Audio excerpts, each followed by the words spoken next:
BAPS Hindu मंदिर Abu Dhabi एगो model project जवन छुवे वाला महसूस करेला। हिंदू विरासत के समृद्ध सांस्कृतिक विरासत के प्रतीक BAPS हिंदू मंदिर UAE के अबू धाबी में एगो महत्वपूर्ण मिलन स्थल बा। यहाँ हमनी के ए मंदिर के विस्तृत विवरण, एकर सौंदर्य, वास्तुकला, धार्मिक महत्व आ एकर सामाजिक प्रभाव के माध्यम से समझब जा। मंदिर के विवरण। बाप्स हिंदू मंदिर के निर्माण स्वामीनारायण संस्था द्वारा कइल गइल बा आ ई मध्य पूर्व के पहिला परंपरागत पत्थर से बनल हिंदू मंदिर हवे।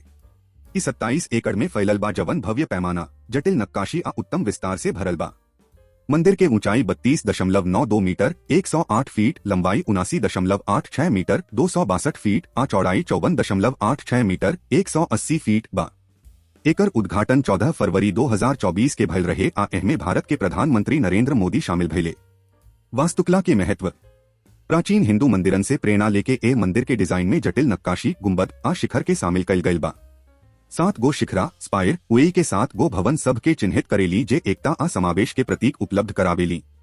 यह निर्माण में 25,000 से अधिका खूबसूरती से नक्काशीदार बलुआ पत्थर आ संगमरमर के टुकड़ा के इस्तेमाल कइल गइल जवन कारीगरी के प्रति समर्पण के दर्शावत बा।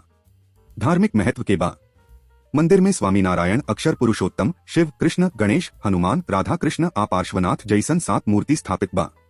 ई हिंदू समुदाय खातिर पूजा, ध्यान आ आध्यात्मिक शिक्षा के जगह हवे।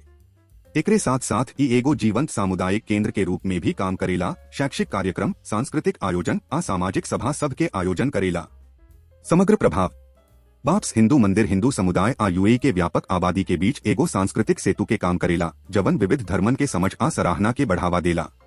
ई एगो वास्तुशिल्प के अनोखा के रूप में खड़ा बा। हिंदू मंदिर वास्तुकला के सुंदरता आ भव्यता के गवाही हवे, दुनिया भर से आवे वाला लोग के आकर्षित करेला।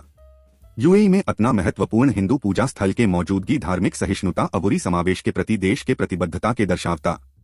ए वर्णन से वापस हिंदू मंदिर के पूरा नजारा मिलत बा। यहाँ के सब महत्वपूर्ण तथ्य के देखत एकरा के एगो लोकप्रिय, जीवंत आ सांस्कृतिक अनुभव से भरल वर्णन मिलेला।